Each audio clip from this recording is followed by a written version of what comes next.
I'm Brandi Kruse. Today on Undivided, why did the state of Washington obstruct police efforts to investigate drug trafficking inside a juvenile detention center? Also, pro-Israel protesters gather to combat hate on the UW campus. And dishonest political ads go both ways. All of that and more coming up today on Undivided. Also a reminder, make sure to join us tomorrow night for our live election night coverage right here, starting at 8:30 p.m. after the first ballots drop. Undivided is a people-powered podcast. Support our show for just $5 a month by signing up at undividedpod.com.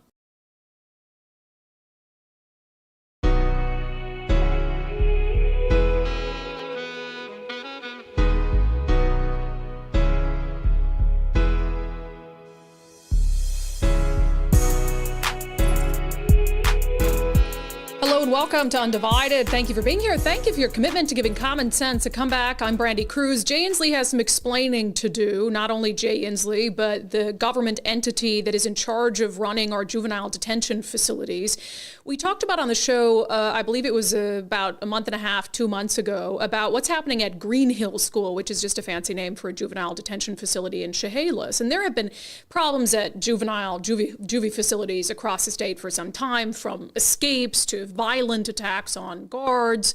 But there have been some really ingrained issues at this particular school. I should stop calling it a school because it's not a school. It's a juvie center. And it centers around really narcotics and some employees at the facility being embedded in sort of this criminal element inside Green Hill. So a couple months ago, we talked about this press release and this warrant that was served by the Joint Narcotics Enforcement Team led by the Centralia and Chehalis police departments. And what they uncovered was startling inside this school. I mean, narcotics. They talked about in this press release that they were getting zero to little to no cooperation from the actual facility itself in trying to weed out criminal conduct. I mean, they've had stories there of guards sleeping with inmates. They've had, in one instance, efforts to get a handgun into the facility. I mean, it's really wild stuff. So this story comes out a couple weeks ago, and then King 5 News and the investigator, so Chris Ingalls, he drops over the weekend this in-depth investigative report on this ordeal and focuses really on what, by all accounts, seems like obstruction from the state of Washington, from Governor Jay Inslee, when it comes to this criminal investigation. Here's a story from King 5. Why wouldn't the State Department of Children, Youth, and Families, which runs juvenile facilities, cooperate? We took that question right to the top. They had to get a search warrant to go inside a government agency. It sounds crazy. Law enforcement did raise some issues. I think there was some miscommunication that occurred that was really unfortunate. Washington Governor Jay Inslee and DCYF dispute that there is a lack of cooperation with police and that a search warrant was even necessary. Yeah, it's unusual. There was some miscommunication. If they called a little higher in the food chain, I think that would have got resolved. But here's the thing. The King 5 investigators obtained this letter sent directly to Governor Inslee by Lewis County leaders 2 months before JNet sought a search warrant. A reply came weeks later. The governor's office is declining to refer this matter to the Attorney General's office for further investigation. They felt like they were brushed off. Well, I can assure you that we have made improvements there, in part because some of these concerns have been raised. That is not the case. Nothing has been corrected, and which is incredibly frustrating. I mean, think about this for a second. So first of all, Inslee is caught in a lie, and I don't know exactly when, because Chris Ingalls, he does these deep investigative stories, and so I don't know when that interview with the governor took place. But here's the thing. We've known since at least September 7th, because the Chehalis Police Department put it out there. They called the governor's office out on this. On September 7th, they had taken to their social media and said, hey, we sent the governor's office a letter months ago talking about these issues at this juvenile detention facility. And we asked them to investigate it. And what did they do? They sent us a letter back saying no. They posted this on their social media page on September 7th. We covered it on this show the following Monday, September 11th. They sent Governor Jay Inslee a letter, very detailed, talking about ongoing issues at the Green Hill School. They want the governor's office to ask the attorney general's office to launch an investigation. So what do they get back from Jay Inslee's office? Nah, no thanks. So here you've got Jay Inslee in this interview with Chris Ingalls in Kin 5. And he's saying, well, they didn't need, Chris is like, why did they need a search warrant? Why did police need a search warrant to be able to go into a state-run juvenile detention facility? When they came to the state and said, hey, here's what's going on, don't you think the state would have said, hey, yeah, go in there. We don't want drugs being trafficked in our juvie center. We don't want guards that are possibly bringing handguns in that could kill other guards. We don't want employees having sexual relationships with these juvenile detention prisoners. Don't you think a well-run state agency would say, absolutely, police, go in there and do what you need to do? But no, they obstructed a police investigation. And when Chris Ingalls asked Jay Inslee this, Jay Inslee says, well, they didn't need this must have been a miscommunication. They didn't need a search warrant. They should have sent their request higher up the food chain. Only for Chris Ingalls to pull out the receipts and say they did. They sent you a letter months ago asking for you to refer this issue to the Attorney General's office to investigate. You sent them a letter back saying no. So what the hell do you mean that they should have put it further up the food chain? They put it as high up the food chain in Washington State as you could freaking go. They sent it to your office and you turned them away. And they had to get a search warrant to weed out obvious criminal conduct in a state-run juvenile detention facility. Because you told them, don't worry about it. We've got it. We've made improvements. We've improved training. As if improving training of security guards is going to stop them from engaging in sex, from bringing in drugs, from bringing in guns or whatever other contraband. I'm sorry, you can't train that out of someone. You can't train criminal conduct out of someone. You have to weed it out with a criminal investigation. You have to put people behind bars. So this is the question here. To what extent is the governor's office, is the Department of Youth and Families culpable for the criminal conduct happening, not only inside this juvenile detention facility, but others? There have been a plethora of problems. It's not just Green Hill. And they want to turn away and say, oh, well, you didn't need a search warrant. Tell Chris Ingalls, King 5, they didn't need a search warrant. They should just send it higher up the food chain, when they already sent it as high up the food chain as it went. Absolutely ridiculous. There needs to be a full-fledged investigation. The legislature, both sides need to call for it. Because again, and they want to be hands-off with these kids, these minors and juveniles who, commit criminal acts and wind up in one of these facilities, whatever. But at the end of the day, you allowing this criminal conduct to occur, it hurts those kids. It hurts those juveniles. What do you think is going to happen to them if they're using drugs behind bars, if a guard helps sneak in a firearm, etc.? You think that's good for them? You think that's good for their rehab? You think that's good to make sure that they get out and don't commit other crimes? So what is the end goal here of brushing off police who come to you and say there are serious concerns in a state-run facility and you need to investigate? What does Jay Inslee get out of that? And I have to say, either it's incompetence or flat-out obstruction, but it might be even more than that. It might be they genuinely don't care. It might be that they know that there's one party in power, voters keep putting the same people back in office, and they really know that there are no electoral consequences for this kind of behavior, for this kind of lack of oversight, and for obstructing a police investigation into a juvenile detention facility. So it's really just wild, wild stuff.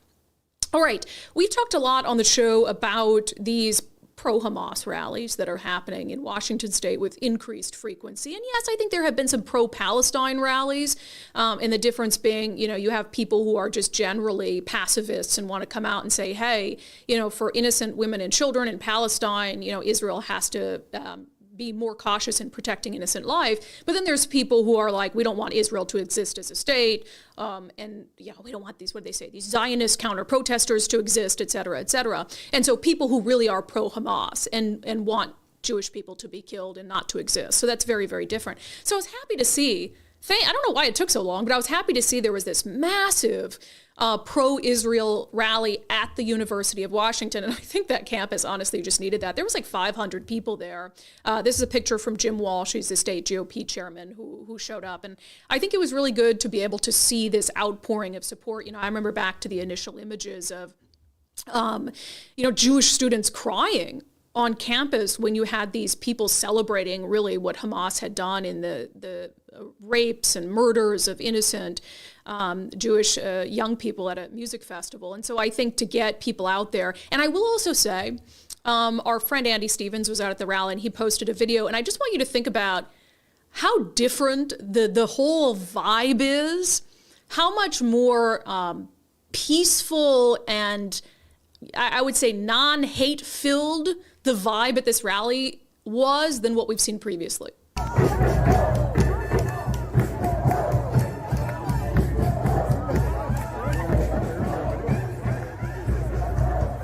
Basically just saying, bring them home. Yeah, we want to make sure that Americans, that Jewish people who are being held by Hamas are brought home. I mean, the whole vibe was different. I was just comparing it. I went back and watched some of the rally videos that we watched from the pro-Hamas crowd. Night and day.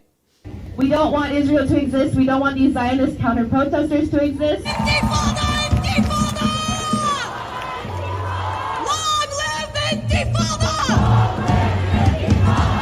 Yeah, celebrating Hamas paragliders, absolutely ridiculous. So I'm glad that people came together. And there were also, Christians there, pastors there who were speaking out, in solidarity. And I thought it was just really nice that they kind of took back the campus and showed that, there's been so much hate on campus. And so we want, Jewish students and members of the Jewish community alike to know that that is not what UW is about, hopefully, and to have a big presence there. I also had to note, Nicole, did you see Macklemore over the weekend? I did. Macklemore. What's he doing? So Macklemore is in Washington, D.C., there was this big, quote, pro-Palestine gathering that he spoke at, which, again, there were some people there who I think were genuine pacifists, and there were some people there who I think actually hate Jewish people and are anti-Semitic. So I don't know why Macklemore, a rapper, would feel the need to throw himself in that crowd. Again, not knowing, I think there was a mix of hate and pacifists in there, so he's tying himself to that. But the first time that I met Macklemore? When? The first time I met Macklemore was at a rally. Black Lives Matter rally in Seattle. This was pre-2020. Right. This was like pre-2020. And I think it was it Black Lives Matter? Yeah, I think it was, it got to be 5-6 years ago or something. When those first started popping up, right? Weakest handshake I've ever seen.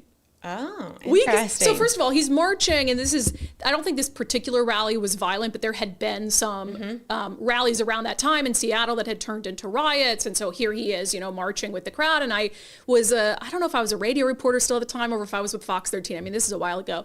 And I go up to him and I just say, hey, here's why I'm going to shake his hand. It was like, I kid you not. Lesson number one. It was like, just a dead hand. And I was kind of like... I mean, they teach that in high school, maybe middle school. That's not even like a college thing. Like, shake your hand. That was my first impression, but he was at a BLM rally. So here you have, Macklemore, and honestly, I think that rally was before BLM was exposed as a complete fraud and like a money laundering scam. Well, in this case, I just think that if you're going to put yourself in that specific position, I just don't get it, because you better be an expert on the topic. And he's like, I did my own research.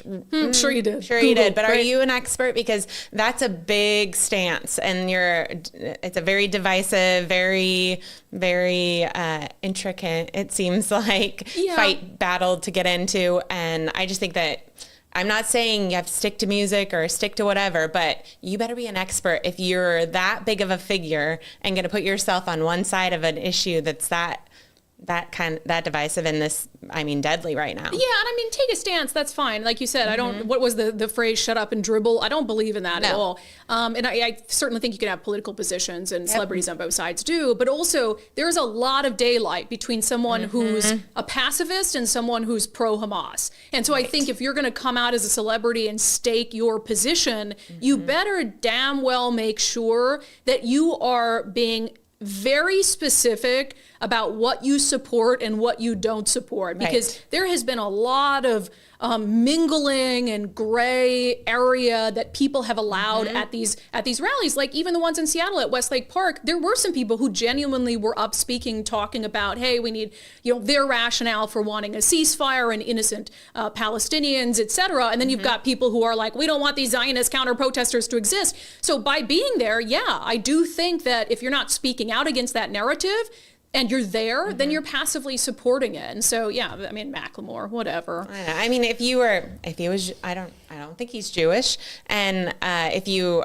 maybe visit Israel here and there, or if you're very tied into that community, I say, okay, I would give you some more credit on that. But if you're just going to look at the news and then do a little reading and decide that you're an expert and can go lead marches in front of the White House, I'm like, that's risky. Well, and also, did you see some of them were like scaling the White House fence? Yes. I'm sorry. If those were right wingers, they would have been shot dead. And there would be calls for, putting them in federal prison for 30 years. I don't know. I tend to think that they would have. Anyway, okay. You do you, Macklemore, whatever. I mean, I don't think that it necessarily helps or hurts his reputation. His reputation is what it is.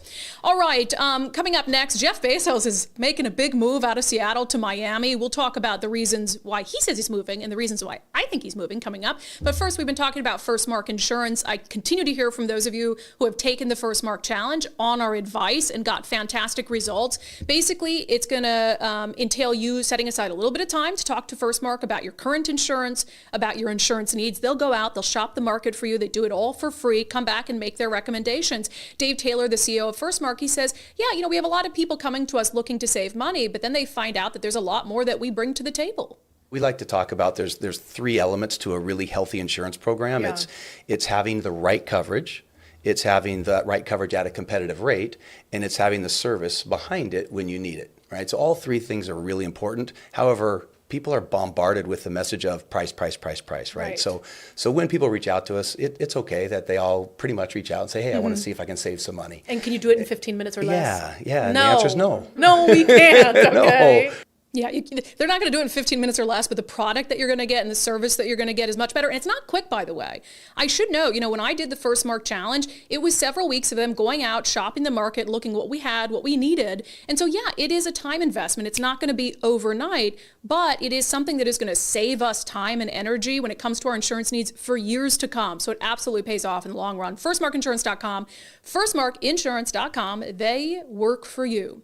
All right, Jeff Bezos has announced that he is leaving Washington State. He has built certainly a lot of wealth here, a huge business here, and he now says it's time for him to leave, and he is moving to where else? He's moving to Florida.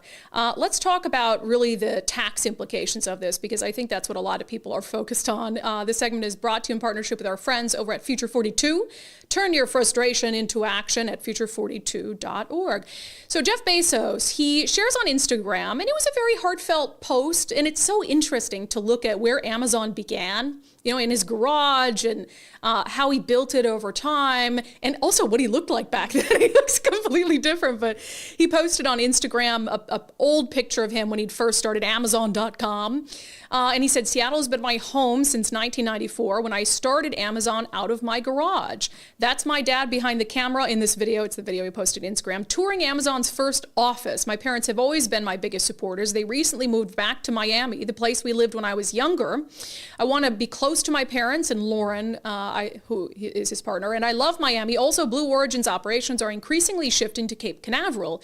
For all that, I'm planning to return to Miami, leaving the Northwest. I've lived in Seattle longer than I've lived anywhere else and have so many amazing memories here. As exciting as the move is, it's an emotional decision for me. Seattle, you would always have a piece of my heart. And look, if that's why he says he's moving, then maybe that is truly why he's moving, that he has family there. He wants to be close to family. He's not the CEO of Amazon anymore. It gives him a little bit of latitude to be out of the Seattle area, certainly. So I'll take him at his word that that's why he's moving. But certainly it is also a blow to Washington State's capital gains tax, which is, by the way, an income tax. I know that the Washington State Supreme Court has said, no, it's not. Every other state and the IRS say a tax on capital gains is an income tax. But somehow Democrats in Washington State were able to get through what is an illegal tax. They got the state's highest court to uphold it. And they made this from the very beginning about taxing Washington's richest residents.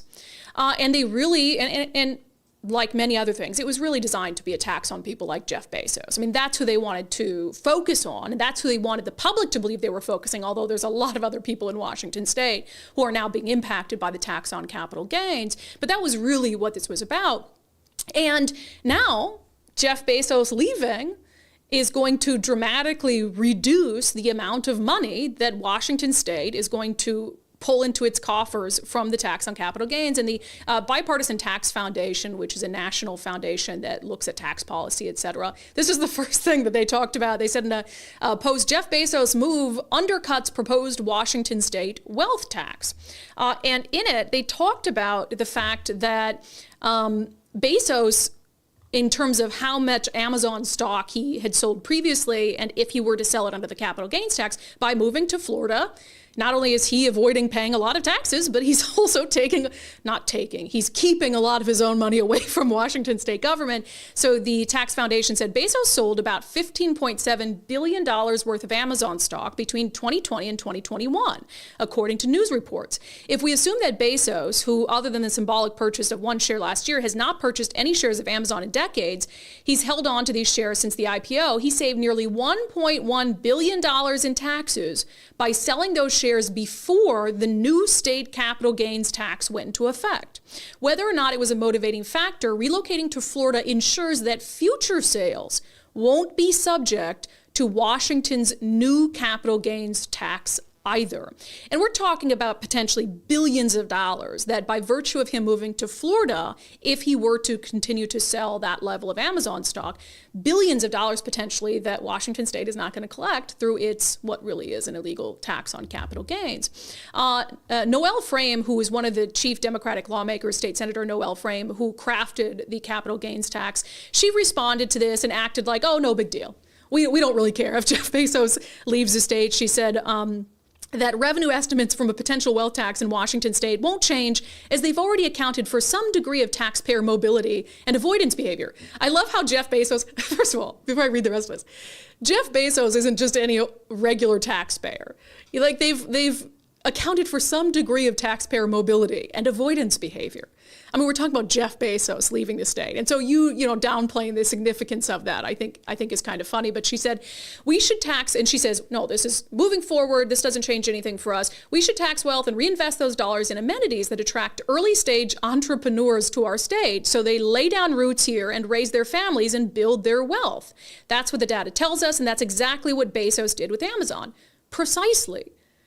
That doesn't make any sense to me because that is exactly what Jeff Bezos did with Amazon. He built that company from nothing. And what did you do when that company became a resounding success? You vilified him. You carved out taxes that really were specifically to punish him for the success of his company.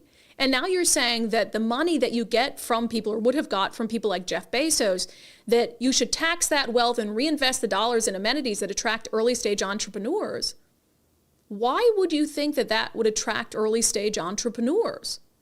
Why would you think vilifying someone like Jeff Bezos, vilifying someone like Amazon, finding carve-outs around the Constitution to tax their wealth would in any world attract entrepreneurs to Washington state?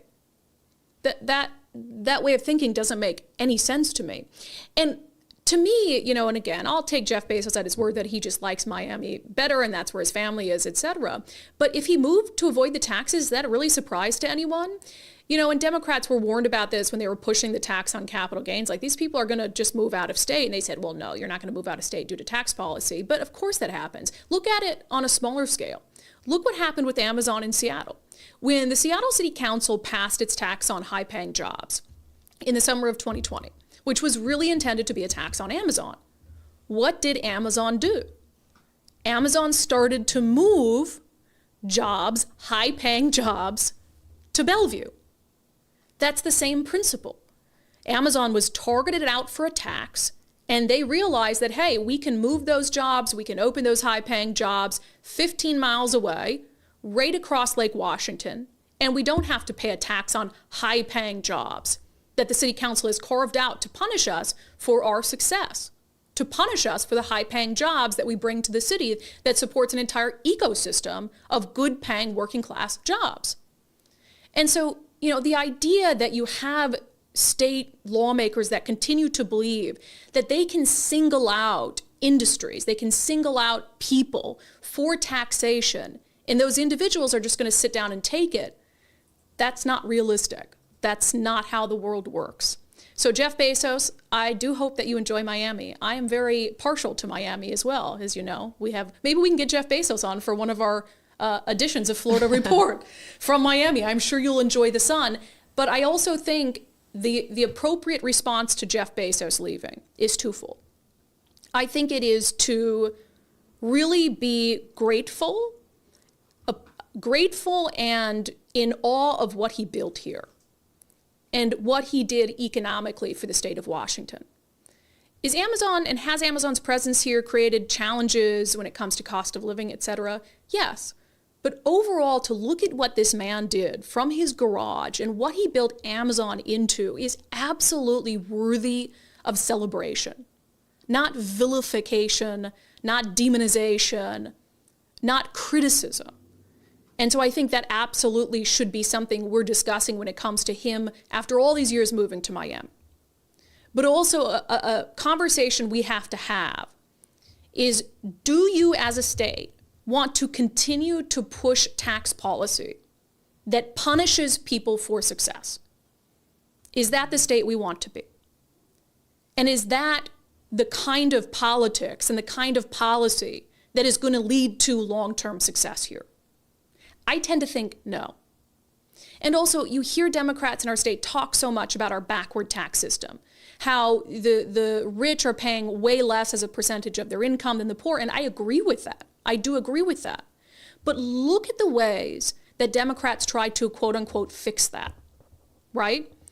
When you look at the carbon tax, which really is a gas tax, that has now amounted to about 50 cents per gallon, that is a tax that hurts the working class more. And so they want to complain about the backward tax structure, but they continue to push policies that are resulting in a larger burden on the poor and on the working class. So that's just blatantly disingenuous. All right, Jeff Bezos, good luck in Miami. Have a little Mai Tai for all of us. All right, that segment was brought to you in partnership with our friends over at Future 42. Turn your frustration into action at future42.org. All right, last week on the show, we talked about some absolutely ridiculous campaign flyers. Both of them that we discussed on the show last week were Democrat flyers that were against Republican candidates, but as we know, both parties are guilty of it. Let's get to it in our segment, Unbelievable.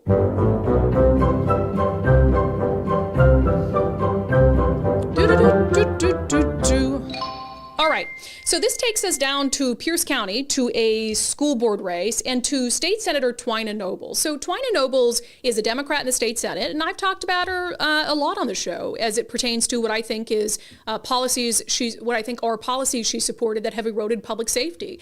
There are a lot of very specific reasons why I have been critical of Senator Twina Nobles. She has defended the failed police pursuit policy that made it nearly impossible for police to pursue suspects. And I also think that she is someone who weaponizes race. I really do. She's a black woman, and I think she is someone who has, and for the record, there's a lot of white Democrats that weaponize race as well. I think she's someone who has weaponized race, so she's running for a school board seat down in Pierce County. And this is a flyer that was paid for by the Washington State Republican Party, okay? It says, Twina Nobles is controversial. There's that word, controversial again. I don't like the word controversial unless you have, you're going to follow it up with specifics. We talked about it with Adam Forney last week, like he's controversial. Okay, let's talk about the reasons. And I agree that she's controversial, but let's talk about the reasons why. So they said Twina Nobles is running to remain on our school board. And Nicole, I should have looked this up. What is the school board she's running for again? I forget. Is it University Place? I think it is. I think it's University Place. Sorry. Twina Nobles is running to remain on our school board, even though she was elected to the state Senate. It's legal, but that doesn't make it right. Despite being elected to represent our entire community, Noble's social media is full of extremist viewpoints dealing with race, gender, school curriculum, gatekeeping Black identity, and expressly bigoted views about whites. And they included a social media post that she put up saying, "There's nothing worse than, quote, people of color, especially white passing, sabotaging social justice work by validating and upholding white male culture. It is not serving people of color, in this case, Black folks at all." Okay. So anyway, they also include this picture of her where she's got a shirt on that says "Make Black Count," and she's got her hand up in a fist. All right, so there are a few things in this flyer that I agree with. Again, it was paid for by the Washington State Republican Party. I do agree that she has some extreme viewpoints when it comes to issues of race, issues of gender, some of the topics that we've discussed with school boards, like in the Olympia School District, that I don't think have any place in education of our kids. And I also, as I said, I have talked about what I view as her extreme viewpoints on criminal justice issues pertaining to her role as a Washington State Senator. But what I have an issue with, and Nicole, can you bring that flyer back up? What I have an issue with, and what I think is one of the dumbest things you can do on a campaign flyer, is to accuse the other side of doing something that you yourself are doing. That doesn't make any sense, because then somebody's going to come back at you and be like, well, you guys do that too. And it has to do with this first paragraph. Twina Nobles is running to remain on our school board, even though she was elected to the state Senate. It's legal, but that doesn't make it right. So here you have the Washington State Republican Party basically saying she's in the state Senate. So why is she running for school board as well? That's legal to hold 2 elected positions. And they say, but that doesn't make it right. The only problem is this is a very common practice. This is a fairly common practice. And in most places, there isn't a law against it. And honestly, I'm kind of split on how I feel about it, but the reality is that serving in the Washington State Legislature isn't a full-time position. That's not a full-time legislature. So almost everyone, unless you're super rich or retired, who is a member of the state Senate or the state House, they have another job. They might be a farmer, they might be a banker, they might be a business owner. They have other jobs, and I kind of like that because it keeps them connected to their community, to issues facing their community, in a way that if you're just spend all your waking hours in Olympia, in a way that I think that allows you to get a little disconnected. So I like that it's a part-time legislature. I like that they have to have other jobs on the side. I like that you have the experience from those other jobs that you bring into your job in the legislature. You know, for instance, if you're a teacher or something, or if you're a doctor or a business owner, et cetera, and you can say, hey, here's my experience with these things when you're serving in the state legislature. So I don't think it particularly bothers me. But again, we can have debates about whether someone should be able to hold 2 elected positions. It doesn't change the fact that Republicans have done it too. I find it very odd that you have the Washington State Republican Party saying it's legal, but that doesn't make it right. There are multiple examples of Republicans who have either done that or are doing that. Sam Lowe, who is a Washington State representative, a Republican, he also serves on the Snohomish County Council. He does both of them at once. And so it's just weird to me that all the things that exist for you to, in a attack ad, I guess, attack Twina Nobles about, and I think there is no shortage of it. I really do believe that you can get into specifics about her viewpoints on public safety, about things she said about race that you don't think have a place on a school board, without you having to include something that Republicans have done and are doing, serving in 2 elected positions at once. What's the point of that? So anyway, I reached out to Jim Walsh, who's the chair of the Washington State Republican Party. I just sent him a text earlier because we're going to talk about that story today. And I said, I'm looking for comment on this. I said, does the Washington GOP have the same opinion on Sam Lowe? And I just use Sam as an example when it comes to serving in 2 positions is legal, but that doesn't make it right. I said, does WA GOP have the same opinion on Sam Lowe?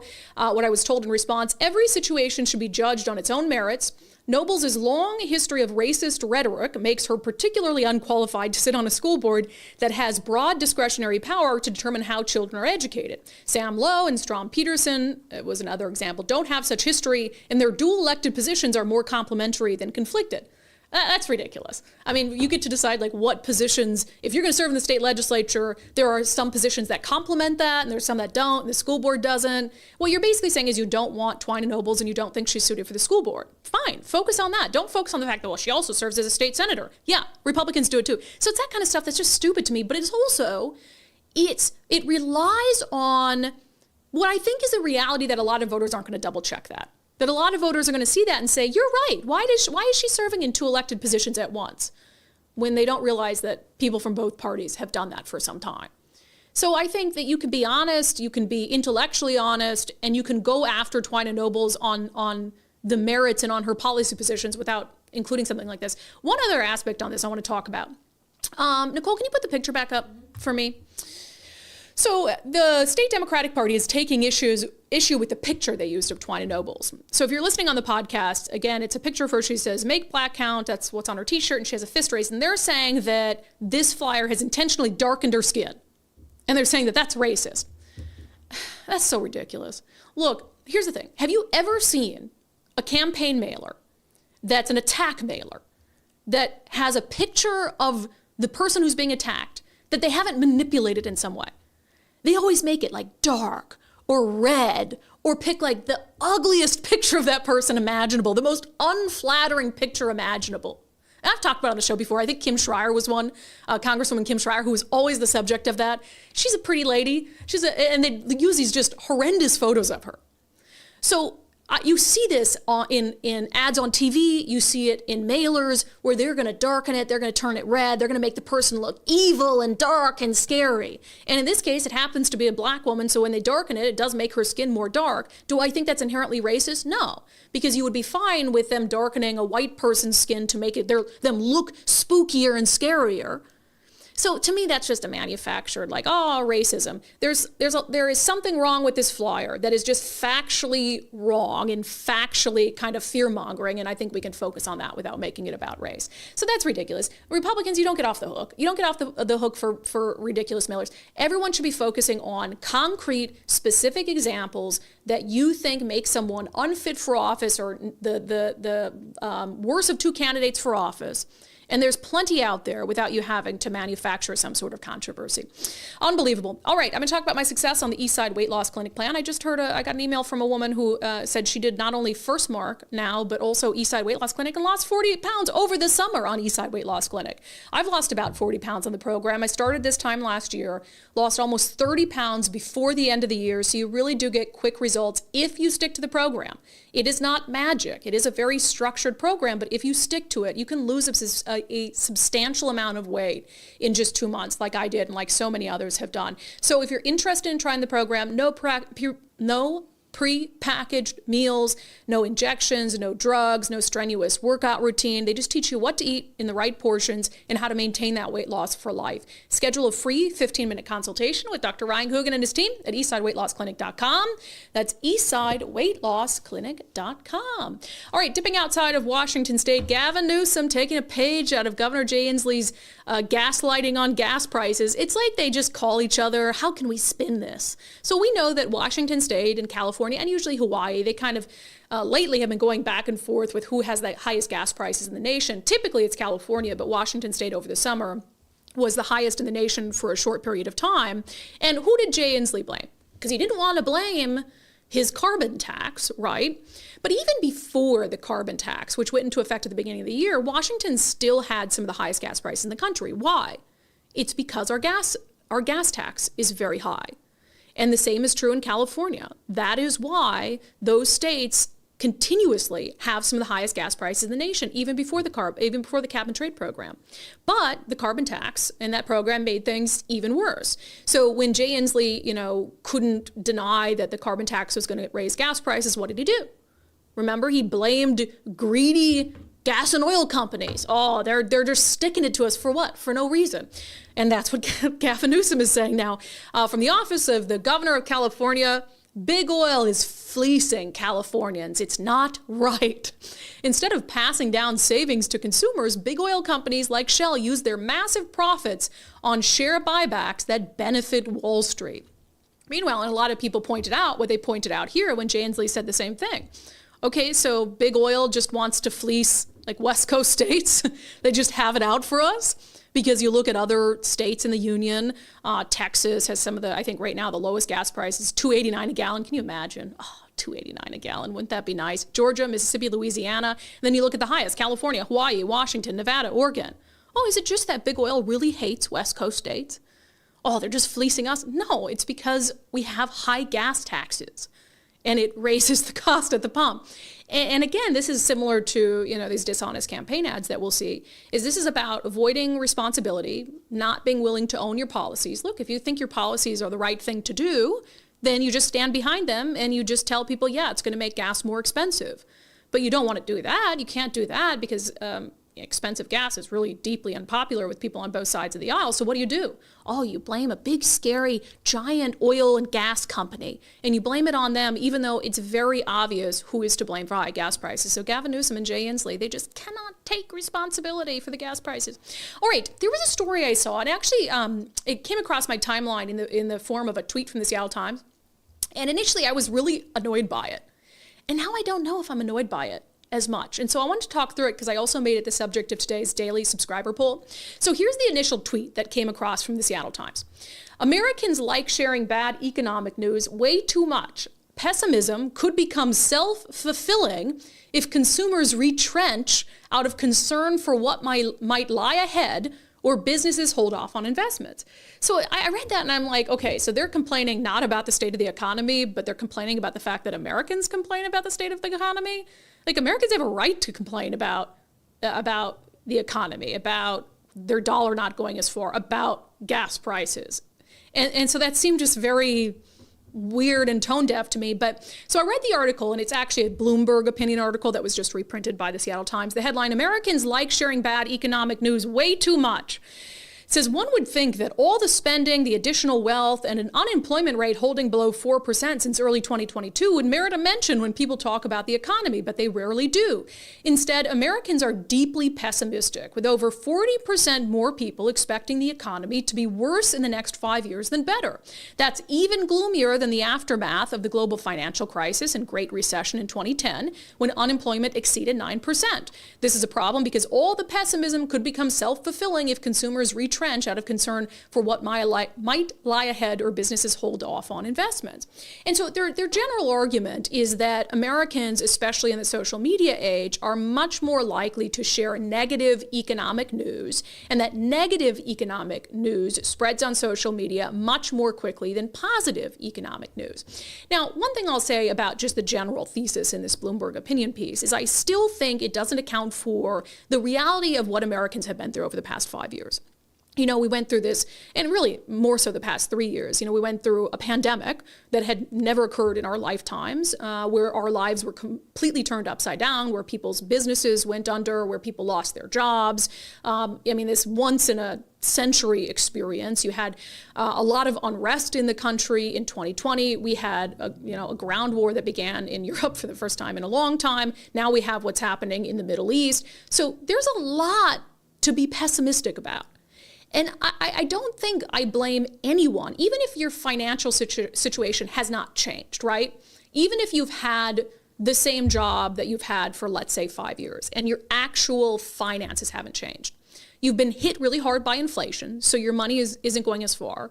But also, you're faced with all these really horrible things that have happened or are happening, like the pandemic, like the, let's just say, crime crisis that's happening across the country, like 2 wars that are raging overseas.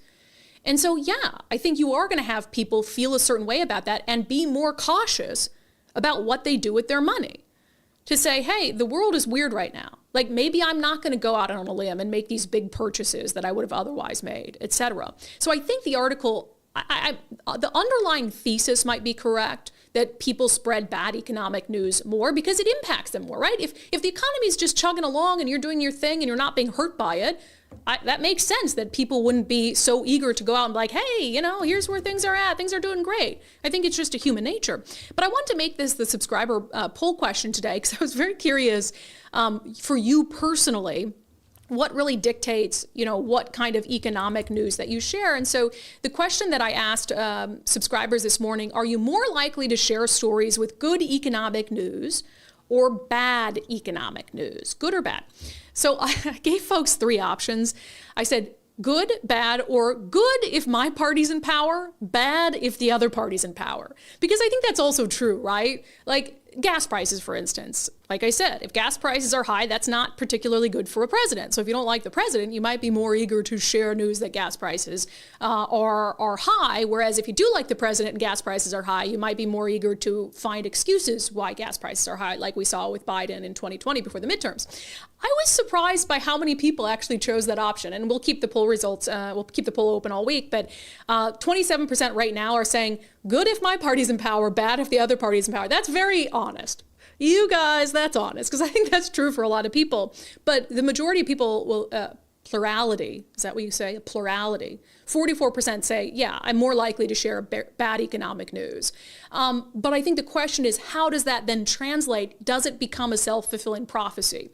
One, I think there's a lot of realistic reasons to believe that there might be a recession on the horizon, but does that speed it up or does it make it worse if you have people who are very, very pessimistic? And so I'll tell you what, coming up on Thursday's show when we have Zach Abraham with Bulwark Capital in every Thursday, this is what I'm going to ask him about. I want to ask him about the thesis of this Bloomberg opinion article and whether he thinks that actually could speed up a recession or contribute to it in a meaningful way. So continue to submit your answers to that poll question. Actually, I want to read some responses from subscribers here. Anne says, I would have to say both and agree with the statement that when something is very high, husband says, thanks, Joe. Yeah, thanks, Joe. You might say if you get to the gas pump and it's really high. I remember that was they were those stickers in 2022 with Joe Biden. It said, I did that on the gas prices. Matt said, economic numbers are just a tool to prop up or tear down someone. I personally care about my own economic numbers more than the national numbers. I agree with that sentiment as well. I think it's what kind of pressures are you feeling personally? E said, I share all the news equally. I don't belong to a party, so that makes no difference. Unfortunately, I don't see very much good news in the U.S. I see more good things on UK, Germany, Irish, Australian, Norwegian, Finnish, and Swedish news. Switzerland usually has the most good news. Also, get more truth about the U.S. reading other countries' news. That's true. I watch the BBC for that reason. Chris said, I had to do some internal inventory, and I guess I only share bad news because it usually ticks me off. I love that Chris is like, I'm going to be very introspective in this poll response. H said, I would like to see a poll that asks us if we voted for Biden and now regret it. Maybe that poll will be on the horizon. All right, so speaking about Zach Abraham and Bulwark Capital, again, I'm going to have him on Thursday, as we always do, and I'll ask them about this very topic. It's like, are we hastening a recession by sharing bad economic news on the show every week? But first, I wanted to remind you that he's going to have another seminar on risk coming up soon. It's free, one of his webinars. So if you're retired now, or if you're heading toward retirement, it's really important to assess whether your portfolio is positioned for a successful retirement. I mean, you work so hard for what you have. You want to make sure that it can last in retirement, and risk management in this environment and with the state of the economy has never been more important. So join Bulwark Capital, Zach Abraham and his team for their final live webinar of the year. It's coming up on Thursday, November 16th. You can learn about their risk management strategy and how active management could potentially lower your portfolio's volatility.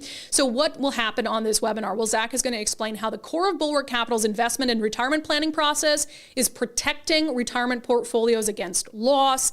It's a fully transparent look into the Bulwark Capital investment strategy, showing what strategy has done over 2022 as well as previous years. So you can see their performance, see their outcomes for other people, learn about their risk investment strategy. And it's free, again, to attend. So the final live webinar of the year, Thursday, November 16th at 3 p.m. Pacific time. Space is limited, fills up fast, so reserve now at knowyourriskradio.com. knowyourriskradio.com. Investment advisory services offered through Trek Financial LLC, an SEC registered investment advisor. All right, let's get to questions and comments from the live stream. Brandon Robillard said, concerning the Juvenile Center, like in my opinion, greeting about war. Wait, what? Like in my opinion, greeting about war. It seems like they're playing both sides of the game, making money in rehabbing them and providing them drugs and weapons. Yeah, I guess. Lieutenant Dan says, going to push back on Nicole. Just because someone speaks out on an issue that is divisive doesn't mean they need to be an expert, just like how people concerned about vaccines were not experts. Yeah, I tend to agree with that too. I don't think you have to be an expert in a topic. However, I was talking about if you're famous. Like I was specifically mentioning that you're a high profile person, and if you you better be educated. You better be the most educated an average citizen can be, if that's not your, I guess, your expertise. Because you're going to face more scrutiny. The most. Because you're going to face more scrutiny. And you're going to get people to latch onto you just because it's you saying it. You have this power that you have to use for good, and you better have it, backed up by facts and a lot of research, not just reading. That is, if you care enough about the impact you have on other people. You have to be a good citizen and have that moral clarity to understand, hey, the position I take could actually have an impact on how other people think. If you're really famous, it could actually have an impact on the issue at hand. So do you accept the responsibility that comes with having that level of fame? I'm going to guess he probably doesn't. See, I think he does. I think that's why he's a pretty vocal character. I mean, I think he wants to do good. I think that he isn't always. I think he's in an echo chamber. So. Oh yeah, a lot of people are limp handshake. Don't trust him. Don't trust him. I also want to know. I'm just going to know for clarity if I've sounded off. It's because we're having a little weird audio issue in our ears. Are you still hearing it? It still sounds crazy. So I'm like dealing with that while I'm trying to talk all episode today. We went through an adjusted audio, so it's just an adventure. So if I sound just like off today, that's why. It's hard to talk while things are coming in your ear that are distracting you. However, we're professionals. But, I just tell you guys everything. All right. On the rallies, the pro-Israel rally versus what I characterized as pro-Hamas anti-Semitic rallies on UW, Wise says the striking difference is the reason why it matters who you surround yourself with. I think Ben Shapiro said that Hamas is obsessed with death, while Israel is obsessed with life. I think these clips of rallies and protests proves his point. I do too. You have people, and I'm not saying I didn't hear every single chant and read every single sign that was at this pro-Israel rally, but what I heard overwhelmingly is people talking about, bring the hostages home, trying to protect the life of Jewish people in the Jewish state, whereas you saw in some of these other rallies specifically, we don't want these Zionist counter-protesters to exist. So that tells me you want them to die. So it's just this violent rhetoric compared to the rhetoric that I've seen at some of the pro-Israel. And again, like the hanging of the missing person posters. And then you see the pro-Hamas people tearing them down. If you're so concerned, if your concern is peace and innocent Palestinian life, then you could be putting up posters of missing or killed Palestinians. But you're not doing that. You're tearing down someone else's posters of missing or murdered Israelis. So it's this violent rhetoric that we're really seeing that is the difference to me. All right, let's see here. On Jeff Bezos moving to Miami, Kyle clued into what I clued into as well. He said, haha, they want their tax wealth. They want to tax wealth so low-level entrepreneurs can build their wealth here just to have it taxed? Okay, exactly. It doesn't make any sense. It doesn't make any sense. And she doesn't really say what they are going to fund with that. Right. She says things that make it fun. Right. I don't, what things? Yeah. Crafty Grandma Crispy. So they'll push harder for an income tax and lower the threshold for qualifying capital gains. Yeah. I mean, they're moving toward an income tax for everyone. That is the goal, right? That's what they wanted to do. They successfully got, again, the Washington State Supreme Court to agree to something that no other state in the IRS agreed to, which is the capital gains tax is not an income tax. They, what do they characterize it as? Somebody's going to just off me for not being able to think about this. Excise tax. They say it's an excise tax. Absolutely not an income tax. On the flyers, Mo says recycle those flyers, garbage. What does he talk about? That's the flyers, the political flyers, and that's your rule to throw them away. You didn't mention it. And she's like, where's the mention? Oh, yes. Yeah. You recycle, straight in the recycle. Straight in the recycling. When you get, I thought Mo was talking about the flyers of the missing Israelis. I was like, you think they're garbage? I was like, this is the wrong podcast for you, Mo. No, the political flyers. I don't understand. But here's the thing. We, and that's the collective, we, like everyone who watches this show, I think are willing to look at those independently and be like, okay, like, is this genuine or not? Even if you like or don't like the candidate who's being attacked. But I do think sometimes we fail to account for the regular Washingtonian who is not as hyper obsessed with politics as we are, who's getting those, and they might see that and be like, oh, wow, Adam Fortney is a right wing lunatic, and it's like, okay. It's something that we should consider teaching children a little more thoroughly, because they should learn how to consume that kind of media and that kind of political propaganda. But I also want one side, in order for this situation to improve, one side has to commit itself to doing better. And they're not going to do that because the other side isn't committing itself. Yeah. So the They'd have truth to come is, together and do something and they're not like going that. to. The truth is that these tactics work. Yes. They employ them because they work. Because you have most voters who aren't going to, they're going to look at that and be like, oh, that's scary. No, I'm not going to vote for that person. Not most, but a lot. So maybe the thing is that we need the pushback to be harder than the... Right. And it has to be, the pushback has to be hardest against the party that you identify with. And I'm not a Republican. But again, you know, and I reached out to Jim Walsh for comment, I think it's absolute baloney to be like, well, it's okay for some people to hold 2 elected offices. No, I mean, if you're going to say that it's, for her, it's not okay, it's legal, but it's not right, you have Republicans who are serving in 2. So I think it takes the pushback to be more aggressive and for people to demand better of their own party and to call their own party out when they have blatantly disingenuous or when they have outright lies on their campaign material. I'm not holding my breath. Again, they use these tactics because they work, but on this show, it's equal opportunity. If you're going to lie, mislead, gaslight voters, and we find out about it, we're probably going to call you out on it. And I think a lot of people who watch and listen to this show will as well. Okay, Shine the Light says, Brandi, when are you going to research and interview the Palestinian cause? We've reached out on a couple interviews of people who are more so on the side of a ceasefire and, you know, on the side of restoring Palestine. We haven't heard back. We're more than happy to have those conversations. And again, I think that we've been clear that there is a legitimate conversation to be had about the innocent Palestinian lives that have been lost in all of this. And I think that's a much different conversation. But if you're telling me that I need to research and have someone on who wants the erasure of the state of Israel, I'm not gonna host that.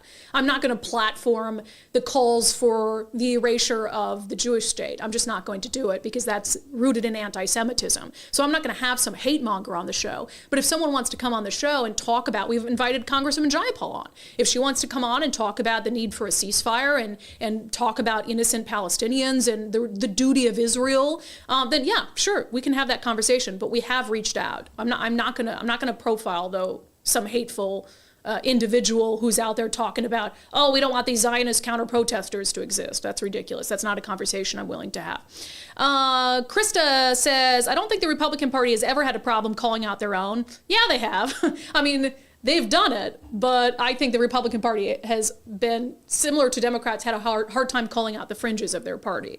Maybe not to the extent that Democrats kowtow to the far left fringe, but you look at Donald Trump, who, you know, is just the death knell for candidates, Republican candidates on the ticket here, and I don't think that I've seen a forceful enough I want to say condemnation, but desire to move on from that to a candidate who can actually win and not kill every single down ballot Republican. I think it's very common if you are entrenched in one of the two parties to give your party more leeway than you give the other party. All right, I think that's good for comments and questions today. Where am I on the show sheet? This ear thing's really throwing me off today.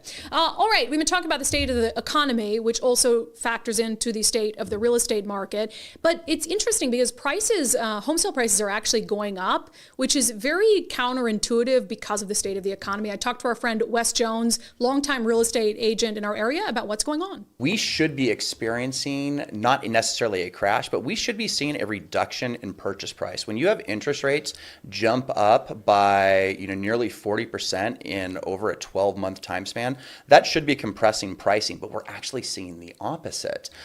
Prices have come up about 5% since the beginning of the year. And overall transaction count is down, just meaning less houses overall are selling, but they're still selling pretty quickly because there's been a lot of pent-up demand, over time. So, it's actually going pretty well, but in general, there are not enough homes on the market to meet demand. Yeah, so if you've been thinking about putting your home on the market, you're not quite sure with the state of the economy, do this. Go to sellwithwes.com, reach out to Wes Jones. The very first thing he's going to do is give you a free market analysis so you can see how your home is positioned. He's also going to talk to you about their Listing Boost concierge service in case you might need any home updates before your home hits the market to make sure it absolutely wows potential home buyers. And while you're there, use their home value calculator to see how much your home is worth. It might be worth more than you think. Sellwithwest.com. Sellwithwest.com, a better way to sell your home. All right, Election Day is tomorrow. Let's get to it in our closing sanity check. I'm going to keep the sanity check simple today. Vote. You absolutely have to get your ballots in. It's interesting. I posted this video over the weekend that was really simple. It was just me telling people, reminding people, hey, you don't need a stamp on your ballot. Make sure that it's postmarked by Election Day, or you get in a ballot drop box by 8 p.m. on election night. And I still get people in the comments saying, my vote won't matter anyway. Or some shade of, oh, you know, the vote is going to be fraudulent. Somebody's going to tamper with it, et cetera. I don't like mail-in voting. I'm not going to vote until we go back in person. And it breaks my heart every single time, because the only way for sure that your vote isn't going to count is if your ballot is still sitting on your kitchen table come Election Day, when Election Day is over. And I understand that there are some people who want to go back to a different way of voting. And I understand some of the reasons and some of the rationale for that, but I don't see that happening in Washington State for the foreseeable future. In fact, I don't see it happening in my lifetime even. And so you have a decision to make. Do you want to try to support candidates you like within the current system, or do you want to sit it out and allow people who don't share your views, who don't share your values, to be the only ones who are voting? And so I think it would be insane to believe that it is a better course of action not to vote than to vote within our current system. It doesn't mean it's perfect. It doesn't mean you have to think it's perfect. But again, the only way for sure that your vote is not going to count is if you don't fill your ballot out and turn it in. So please do so. It needs to be postmarked by tomorrow, or it needs to be put into a ballot drop box by 8 p.m. A reminder, we are going to have live election coverage right here, wherever you watch the live weekly show, starting at 8:30 p.m. tomorrow. We'll still have our normal show at noon, and then we'll come back, and after the first ballot drop happens and we get a good handle on what has happened in some of the key races, we'll be on at 8:30 p.m. PT. So please join us for that. We can answer some of your questions live. So we will be here. All right, that has been it for today's episode of Undivided. Thank you for being here. Thank you for your commitment to giving common sense a comeback. If you are not a subscriber already, please sign up. Help position us for success in the upcoming major election year in 2024. UndividedPod.com, UndividedPod.com. You can sign up for just $5 a month.